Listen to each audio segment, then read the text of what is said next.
Hi, everybody. Welcome to the new normal. I'm your host, Lisa Davis, aka Litecoin Lisa, and today is Thursday. So we've got my buddy Johnny Litecoin, and we are going to talk about being on the light side of history. So give us a like, share this video, and we'll be right back right after this.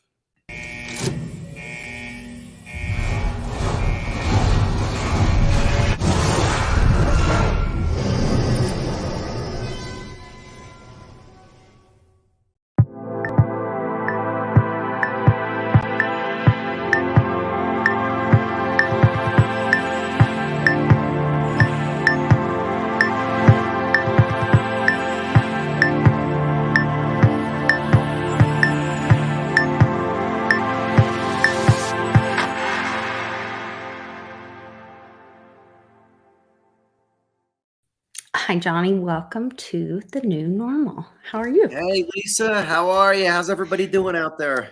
Good, good, good. I hope you had a great Thanksgiving with the fam and everybody there in Jersey. Yep, everything went off pretty unscathed, so that's all you Yeah. can hope for. I was hoping for a big crash of some kind. I was like, okay, extra banking holidays for the banksters, something. But they they fail to impress me all the time. So, what hasn't failed to impress me is all the noise in them pointing the finger over in the crypto world, and everybody's been beating that story into the ground. I guess we don't have to talk about it too much. Um, but I did want to talk about there's some noise around a lot of the um, new opportunities for, and it looks like in the future there's going to be not just one way. Like right now, there's the world reserve currency, and now it's like, oh, well, you could have lots of currencies, and who's going to accept what, and how are people going to be moving their value around? And it's like everyone and their dog is coming up with a new kind of, I don't know if they're calling them exchanges, but are they really more like brokers or these wallets? Is that more of like a swap, or is it a wallet, or these terms are thrown around so loosely. Um, so I thought we would touch on, Elon has Twitter, which I don't know if it was a few years ago or if it was just last year because everything's kind of a blur, but they enabled, was it called Strike or Stripe on Let me, Twitter, where you could send payments or I think they enabled micropayments. Strike and you could send Lightning payment. I don't see it used that much though. I don't either. I just remember No, it was a little bit of noise for a little bit. right. And Yep. now I saw an article today about that the CEO of Telegram is planning to build a crypto wallet and a decentralized exchange with that, and pushing ahead um, to build out more. Just like, I guess the big talk was, remember when Facebook was trying to do that with their coin? And Yep. that was like a big talk, and they came to Congress, and then there was going to be, and then that just kind of fizzled out and was a big nothing burger. Yep. Yeah, What do you there's see happening with all this? oh I s- it's tough because I just see the government and Congress as like such like a problem with everything in Mm. crypto. They've done nothing to help. Nothing they do ever has your best interests at heart. They've done Mhm. nothing but try to slow this thing down, hurt it, prevent adoption. Even what Facebook was trying to do. All right, people might say, oh, they like Bitcoin better or Litecoin better, but it was still a cool project if they would have been able to do it. They were blocked from doing it. So that went nowhere. Um, I think you have more of a loop. You have more wiggle room if it's a decentralized exchange because you're not taking custody of funds. Okay. So I think there's a lot less as far as obviously KYC and rules and regulatory requirements because again, you're never the custodian of the fund. It's kind of the software doing everything. But the whole argument is DeFi really decentralized and a lot of this stuff, and it's I guess it's how do you look at it? On one hand, it's like, if the thing goes down and the developer can't get it back up, then it's not really doesn't really work. And how decentralized is it if like one or two people know how to work on it? But then on the flip side, it is software. So if nobody's taken possession of the funds, the code is kind of doing it. There's a lot of things where I guess code is protected by law. So as long as the Right. code itself is doing it, you have more leeway. I hope all this stuff gets traction. It's funny, the Twitter thing, and Strike being enabled and Lightning payments. Why would we see it used more? All these Bitcoin maximalist people have tried to do is be like, anything with payments shut down unless it involves Bitcoin, unless it involves Lightning. But then they're like, no, you have to hodl every penny. So it's like Yeah, it people out doesn't make any sense. doesn't make any sense. So that's why I say when they come in and attack me or people that from the Litecoin community, it seems to me like a real agenda. It doesn't seem like it's like, okay, out of all the people in crypto, this is the coin most closely related to Bitcoin. We're actually promoting adoption in a non-threatening manner, and we're the people that you attack. Curious how that works. So I always feel like there's those people are the bad guys. Not all of them. There's a lot of copycats out there that are just copying what somebody else did on Twitter to be cool. Parroting, yeah. Parroting. But a Mhm. lot of the I feel like the influencers in that community are they're connected to the bad guys. They are the bad guys, and they want to manipulate you, and they'll say, oh, they want you to buy Bitcoin, stack sats, and this and that. But then, like, they'll scare you with being like, well, you have to do it this way. And pin people are like, screw that. That doesn't. So that, it's, yeah, I definitely question those people. Yeah, I mean, crypto really is a store of wealth for the future as we see our current monetary system dying, and that's where I don't know, it's just really, it is a crazy time right now when Reggie went on and the the father of DeFi and the creator of Veritasium. He went on today. I thought it was very humble of him. He said, I'd like to go on. I'd like to apologize publicly. He did a live Zoom and had it open to the public for anyone to come on and challenge him or ask him questions, opened it up. And he had said that Coinbase rehypothecated the capital in their assets because they took in and gave USDC, and then there's some portion where then they go and use Maker. But then Okay. they clarified, or he clarified it, and he said, I apologize. Okay, I went back through, and he said it's not that they rehypothecate, but they do then make interest or gains on that asset that they don't give back to their original investor. And so you're taking on this risk by taking the USDC instead of your USD or whatever, and extending. So you're holding USDC, which is Circle, which is the Coinbase asset, and then they're taking that USDC and investing it in Maker to make. This was the way I understood it. I'm no financial investor or anything, but I'm trying to And then they're making that reward through restate. Then they're Maker. making the rewards from Maker. And so these are the behind the scenes. And I shared a video that one of my friends shared with me that oh gosh, Mike Maloney did a few years ago on how our legacy financial system works with all the rehypothecation and the fractional reserve lending and how many times. And that's what has. So this thing that happened through FTX really had little to do with true crypto.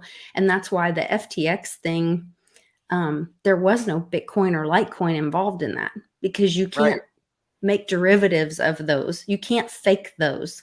You can't make paper copies of those proof of work coins. And so those are weren't involved in that. And to me, that's more of a reason to be, and that's why I titled this show "Being on the Light Side of History." When the smoke clears from all of this, and I think this chaos is just going to show, it's going to educate people through crypto, but they're really going to be taught what's happened in the legacy financial system for years now. And Litecoin and Bitcoin are no part of it. No, they're not. And I think the reason also too, you saw them, they love Solana because you can shut down that blockchain. And then they supposedly, when they shut down the blockchain, FTX always made out like bandits. I wonder if they had any hand in shutting down the blockchain. They can't shut down Bitcoin. They can't shut down Litecoin. And also too, they didn't have an interest in pumping the price of Bitcoin or Litecoin. Why would they want to pump the price of Bitcoin or Litecoin? They'd rather pump the price of coins that they control. So, interesting. Yeah, it's the Mike Maloney thing. Was that on part of his Hidden Secrets of Money special? I believe so. Yeah, I posted on my good. Patreon. It was really good. That is pretty good. It had like, I don't know, either 6 million or 600,000 views. I can't remember. It had a lot of views. One of them, he compares like USA to like Rome, and there's a bunch of different segments of that. If it's I can't remember. At the very end, they have this infographic, and it's about, I don't know if it's 20 minutes or 9 minutes from the end. I can't remember, but it's like kind of close to the end. And it's this really clear infographic, and it just shows you how the US dollar is from nothing. The Fed writes checks on a bank that has nothing in it to go fill bank accounts that they loan out to us to charge us interest, that then we pay back into the Fed for them to keep writing out checks from a bank account that has nothing in it. So it talks about like the creation of how like this $1 is loaned out multiple times, and it's pretty incredible, but it was really well done. I'll put the link in the description of this. He's got some so people can. Chris in the chat said a blockchain that can be shut down is not good. Yeah, no, it's not. That's usually like rule number one. If the blockchain gets shut down frequently, not that good, or not something you'd want to have a lot of money in either. Like that's not something that like it's like if you tried to go to a bank every time, and every time you go, oh no, sorry, we're closed today, you can't get your money out today. Yeah. Why is it that every time I try to go to the bank it's closed? Like what confidence would that give you? Like I remember one of the things about like Dogecoin that I actually liked, when there was like no developer that worked on it for years. So it just existed, worked, didn't falter at all. And for me, that's like, well, that's a good thing. I don't want some developers to have to be like keeping such a watchful eye on it. Maybe if they're developing something that's different, but if it's everything's business as usual, what do these people have to be involved for? To me, that doesn't make sense. We were talking about this morning on World Blockchain Roundtable with the Dragon Chain group. And one of the guys was talking about running helium mines. And I said, I had heard that like there aren't any developers on helium anymore, that it's really this organic group. There's like a Discord or something. And like, it's like, no, they've all abandoned us, but it's just us. It's like, well, we, the people, just here problem solving and fixing stuff and like making it work and figuring it out. And I was like, that's actually kind of more sustainable than the centralized version. Helium had a big community because they have a lot of because the miners are easy you just plug them in. They don't pull a lot of electricity, so they're pretty easy to set up. Like we've talked about the helium miners before. So they did have a pretty big community. Now the coin got destroyed in price, which it was pumped up. Anything that was pumped up in price, I was recommending to people. It was pumped up in 2021. people would always ask me, what should they do? I always said, swap it into Litecoin, swap it into Litecoin, swap it into Litecoin, because Litecoin was they were so pumped up compared to Litecoin. Now Litecoin's so strong compared to these coins. And, I think Litecoin was at like probably like $120 and helium was at like $30. Now helium's at $2 and Litecoin's at around 80.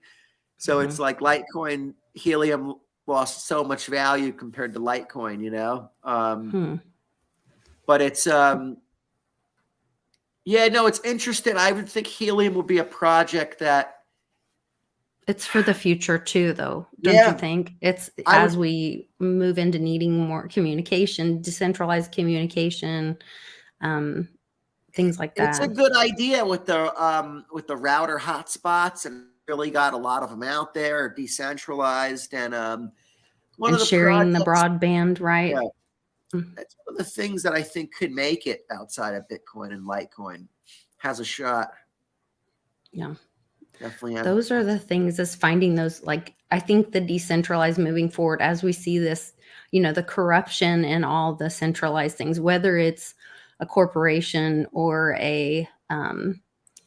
we're seeing Brazil push back against their government, or, a lot of people dissatisfied with a lot of the centralization of governments or corporations, imposing rules and things that are not of we the people. And so the more and more things that we can find that are sustainable through we the people, and that people can choose to engage or not engage, but have that freedom, those are the things that are going to carry us forward to, build that new future. Yeah, the less we have to rely on them and these centralized resources, the better. That takes power away from them and gives it. So Chris said in the chat, when is Litecoin going to run?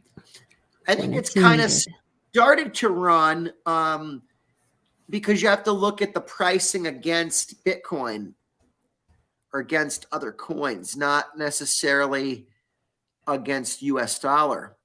So against Bitcoin, Litecoin is definitely running.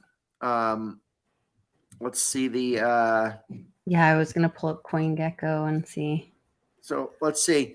In the last 90 days, let's even do the last 30 days, right? Litecoin's up 42% in US dollar value, but against Bitcoin, it's up 71%. So that's really the mark. You want to look at how is it performing against Bitcoin. Okay, so this is how, right? Is that how you do it? No, you use this. Oh, it won't let you change the top one. We pull up the ratio right now. Right now, the Bitcoin to Litecoin ratio is you get about 217 Litecoins for every one Bitcoin that you would swap. Oh, I'm in the wrong one. Go to CoinMarketCap, Lisa. That'll show it pretty easy. Okay. I was going to say, here it's got one Litecoin to one USD, but I think you can change it to one Bitcoin. Yeah. And then you say that's showing like flip-flop it, flip-flop Bitcoin to Litecoin and see how much Bitcoin will get you, how many Litecoin. Yeah. 216 and 62 Litecoin. Right. Yep. So that's, I said, just about 217 is the amount that you would get. Now, if I rewind to, if I go back to August, you could have got 400 Litecoins for one Bitcoin. At one point, you could have got a lot more. It spiked up over 500 Litecoins, but it stayed around 400 Litecoins for a while. So let's do some quick math. I want to show everybody how you can start with one Bitcoin and wind up with like 10 Bitcoins and not put in one extra dollar of actual cash or fiat currency. So how you would do this, you would, if you had your Bitcoin a few months ago and you said, wow, Litecoin looks really cheap, and you ignored the FUD and you looked at the actual value of it, you would have swapped your Bitcoin into Litecoin. And now you'd say, oh, I have 400 Litecoins here now because I had one Bitcoin. I was like a family heirloom, right? Now I have 400 Litecoins. Now Litecoin's moving back down. So even if you waited till now and swapped it back, you get almost 2 Bitcoins back, right? But you'd want to wait. I think we're going to have a lot more price action on Litecoin.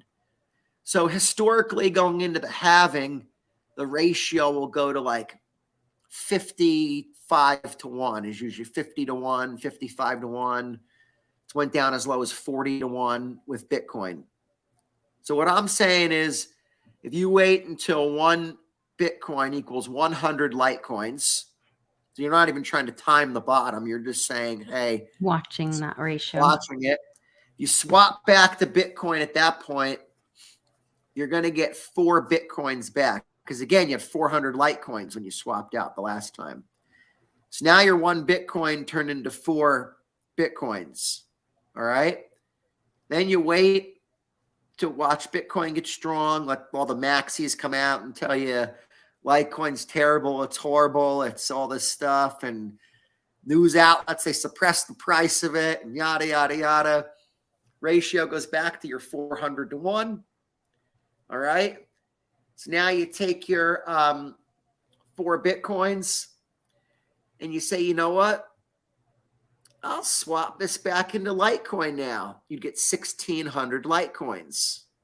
So now you'd be sitting on 1,600 Litecoins.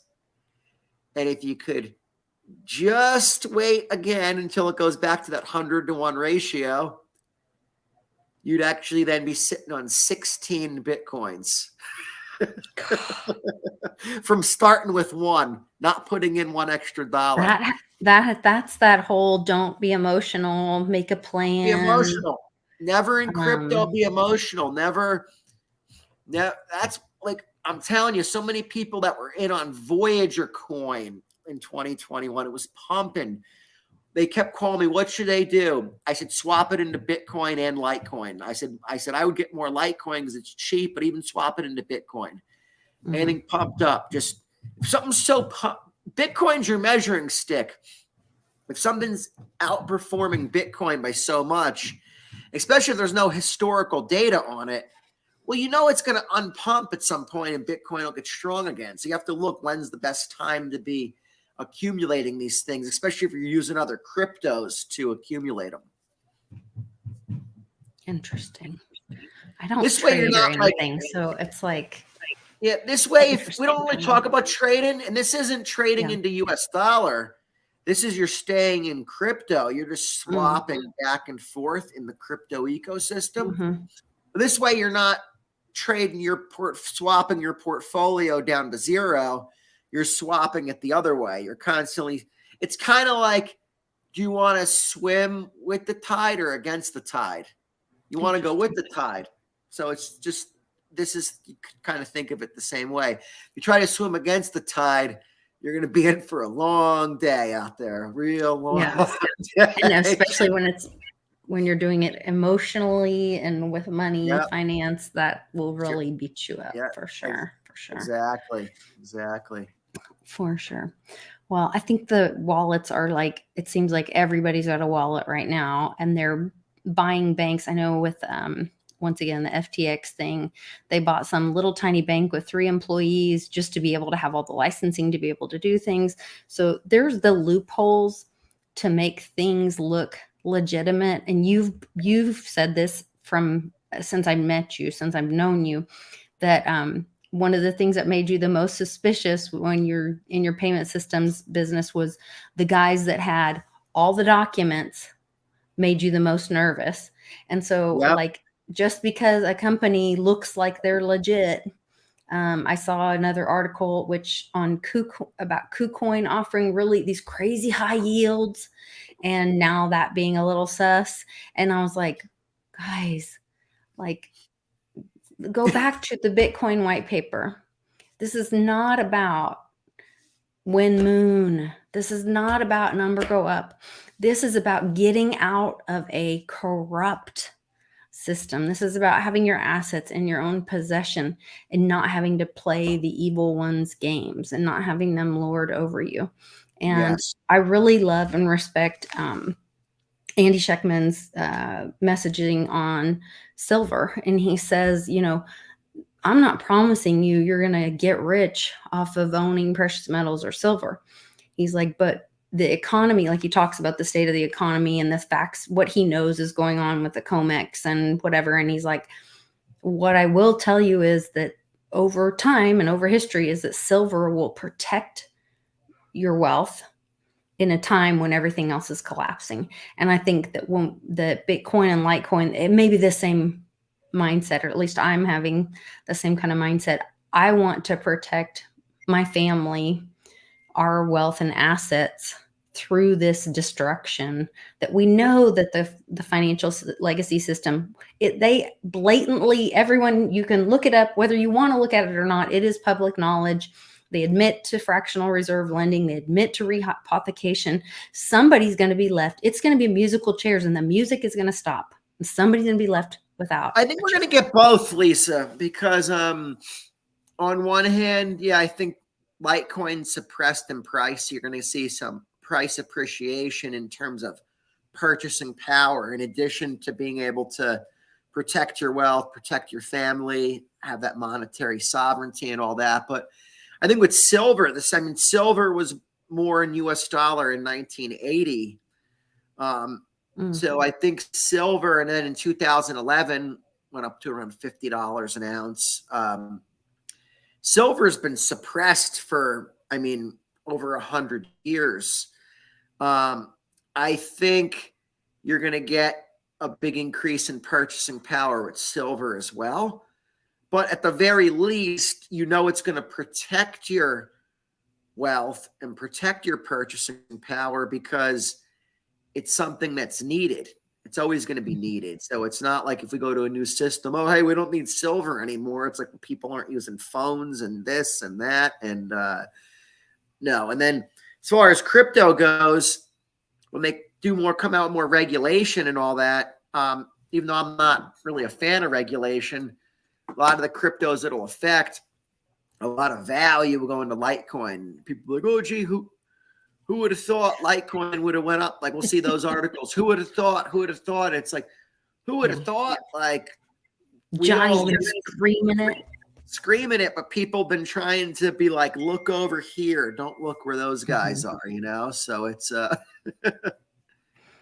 Yeah, for sure. Well, we're just keep telling people as much as you can. Like I said, it's for the future. You're looking at protecting your family and preserving your wealth through this time, this really uncertain time. And the best you can do is, you know, educate yourself, educate your family, do your own research. Like we have scrolling across the bottom, none of this is financial advice or investment advice. Do your own research, but be on the light side of history. When this is all said and done, there will be a time when the dust settles and, you know, the talking heads quiet, and there is a truth and a reckoning time coming. So oh yeah, and they're gonna these people all run for the hills that they talk crap about Litecoin and all this stuff, and oh, they were telling you to get physical silver, they'll say, and yeah, sure, the people on TV were telling you to buy the ETF. Never forget. So buy yeah, bonds, buy stocks and bonds. exactly. Yeah. All right. Well, I really appreciate you. I appreciate all the knowledge that you share with the community, and all that you do for everybody on Litecoin tech support. You guys can find him on Twitter and ask Johnny questions. He's wide open, ready to help the community. So always there. Any Litecoin wallet question or question on a transaction, or if you're unsure of something, it's what I'm here for. Hit me up and I'll make sense of it for you guys. If I can't figure it out, I'll ask somebody that will know. So we will figure it out. That's my promise to you. Absolutely. And there's links in the description. Tomorrow's the last day for our Red Cup purchase. So if you haven't got a Red Cup yet, make sure you get a Red Cup. And the happy hour Red Show Red Cup.